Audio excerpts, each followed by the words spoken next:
Democracy education. டெமோக்ரஸினா உங்களுக்கு எல்லாருக்குமே தெரியும், ஜனநாயகம் அப்படின்னு சொல்லிட்டுன்னு. இப்போ இந்தியா வந்து ஒரு டெமோக்ராட்டிக் கண்ட்ரி, ஜனநாயக முறையில் ஆட்சி செய்யப்படுற ஒரு கண்ட்ரி. அப்போ டெமோக்ரஸி எஜுகேஷன் என்னென்னா, இந்த டெமோக்ரஸியை பற்றி நம்ம டீச் பண்ணுறது தான் வந்து டெமோக்ரஸி எஜுகேஷன். அதை பற்றி தான் இந்த டாப்பிக்கில் பார்க்க போகிறோம்.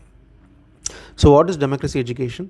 So democracy education means teaching people, especially students, about the values of democracy. இந்த டெமோக்ரஸியோட மதிப்புகள் என்ன, the rights and duties in society.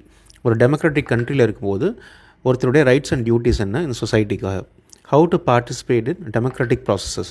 So ஜனநாயக முறைப்படி எப்படி வந்து விஷயங்களை வந்து பண்ணுறது, அதில் எப்படி நம்மளை பார்ட்டிசிபேட் பண்ணிக்கிறது.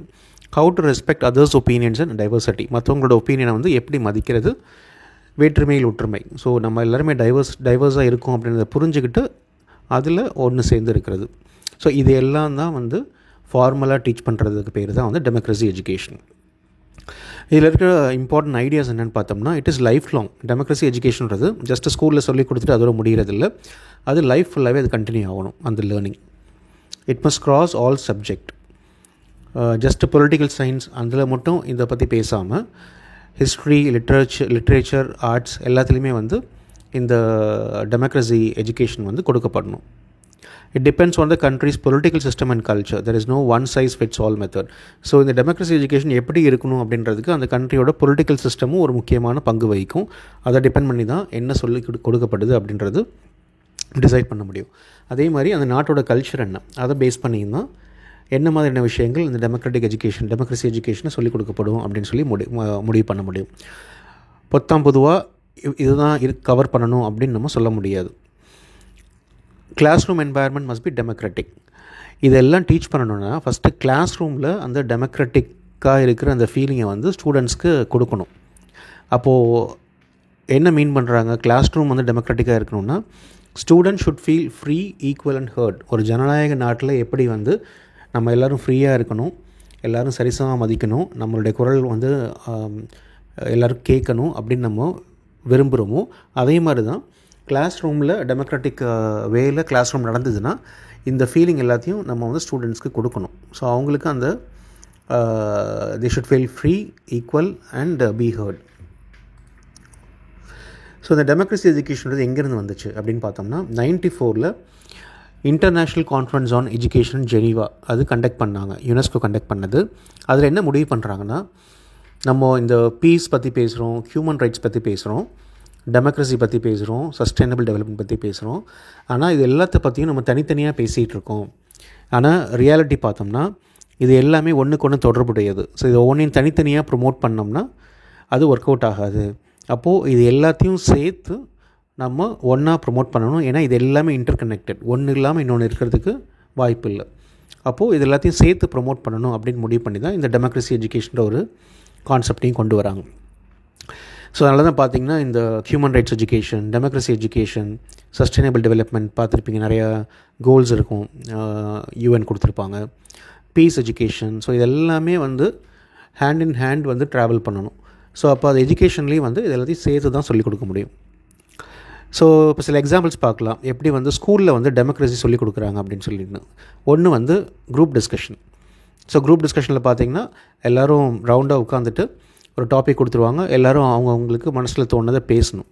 அப்போது அங்கே ஒருத்தருடைய சிந்தனைகள் என்ன அப்படின்றத மற்றவங்க தெரிஞ்சுக்கலாம்.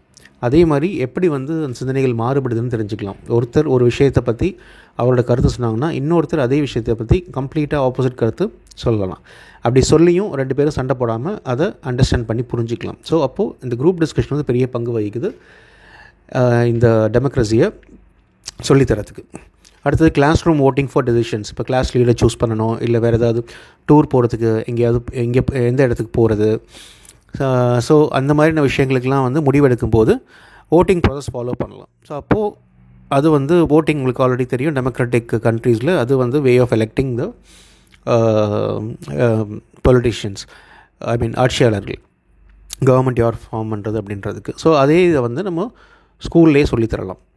So debates on current issues, கரண்ட்டாக என்ன இஷ்யூ ஓடிட்டுருக்கு அதை பற்றி டிபேட் வைக்கலாம். ஸோ தட் ஒருத்தருடைய கருத்து சொல்லலாம், அதுக்கு மாற்று கருத்து சொல்லலாம். Teaching about rights and responsibilities, ஒரு ஜனநாயக நாட்டில் ஒருத்தருடைய உரிமைகள் என்ன, அவங்களோட பொறுப்புகள் என்ன அப்படின்னு சொல்லிக் கொடுக்கணும்.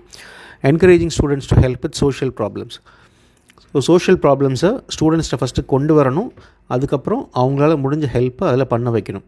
லைக் ட்ராப் அவுட் ரேட்ஸ், ஸ்கூலுக்கு வர குழந்தைங்களோட ட்ராப் அவுட் வந்து அதிகமாக இருக்குது, அதாவது ஸ்கூல்லேருந்து நின்று போகிறவங்களோட ரேட் அதிகமாக இருக்குது. இல்லை ஜெண்டர் இன்இக்வாலிட்டி, ஸ்கூலில் வந்து பசங்களுக்கும் பொண்ணுங்களுக்கும் ஈக்குவலான ட்ரீட்மெண்ட் கிடைக்கல, 2 பேருக்கும் வந்து நிறைய பார்ஷியாலிட்டி இருக்குது அப்படின்னா இந்த மாதிரி விஷயங்களில் எப்படி ஸ்டூடெண்ட்ஸ் ஹெல்ப் பண்ணலாம் அப்படின்னு சொல்லிக் கொடுக்குறது. ஸோ இதெல்லாம் தான் examples of how democracy is taught in schools. So challenges, இப்போ இந்த டெமோக்ரஸி எஜுகேஷன் கொடுக்குறதுல என்னென்ன சேலஞ்ச் இருக்குன்னா, so in some places democratic values are not practised. பண்ணணும்னு தெரிஞ்சால் கூட பல இடங்களில் இதை வந்து ஃபாலோ பண்ணுறதில்ல. இஷ்யூஸ் லைக் இல்லிட்ரஸி, படிப்பறிவு இல்லாது, ஜெண்டர் கேப்ஸ், ஆண் பெண் இடையில் இருக்கிற அந்த ஒரு இடைவெளி. ஸோ இடைவெளின்றது இங்கே எதை மீன் பண்ணுறாங்கன்னா, ஃபார் எக்ஸாம்பிள் இப்போ கிரிக்கெட் எடுத்துக்கலாம். கிரிக்கெட்டில் வந்து நமக்கு தெரியும் இந்தியன் கிரிக்கெட் டீமுக்கு வந்து அவங்களுடைய சம்பளமாக இருக்கட்டும், அவங்களுக்கு கிடைக்கிற பெனிஃபிட்ஸாக இருக்கட்டும் ரொம்ப ரொம்ப அதிகம். அதே நேரத்தில் விமென்ஸ் கிரிக்கெட் டீமுக்கு பார்த்தோம்னா அவங்களுக்கு வந்து அதே அளவு சேலரியோ இல்லை அதே அளவு பெனிஃபிட்ஸோ கிடைக்காது. ஸோ இதை தான் வந்து ஜெண்டர் கேப்புன்னு சொல்கிறோம். ஒரே விஷயத்தை தான் அதே நாட்டுக்காக தான் 2 ஜெண்டர் விளையாடுறாங்க. ஆனால் ஒருத்தருக்கு வந்து அதிக அளவில் சம்பளம், இன்னொருத்தருக்கு கம்மியான சம்பளம். ஸோ இந்த மாதிரியான விஷயங்கள். ஸோ இப்போ இங்கே டெமோக்ரஸி இருக்கா அப்படின்னா கண்டிப்பாக வந்து இல்லை.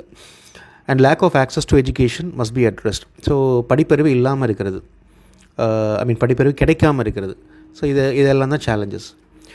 Teachers and schools must help students become active and responsible citizen. So டீச்சரும் ஸ்கூல்ஸும் தான் வந்து பசங்களை வந்து புஷ் பண்ணிகிட்டே இருக்கணும், அவங்கள வந்து ஒரு ஆக்டிவ் அண்ட் ரெஸ்பான்ஸ் சிட்டிசன்ஸாக உருவாகிறதுக்காக. ஸோ இதெல்லாம் தான் வந்து இந்த டெமோக்ரஸி எஜுகேஷன் பற்றின விஷயங்கள். இந்த வீடியோஸ் உங்களுக்கு யூஸ்ஃபுல்லாக இருந்ததுன்னா சப்ஸ்கிரைப் பண்ணுங்கள், லைக் பண்ணுங்கள், உங்கள் ஃப்ரெண்ட்ஸ்க்கும் ஷேர் பண்ணுங்கள். உங்களுக்கு எதுவும் ஃபீட்பேக் இருந்ததுன்னா கமெண்ட்ஸில் சொல்லுங்கள். Happy learning and all the best.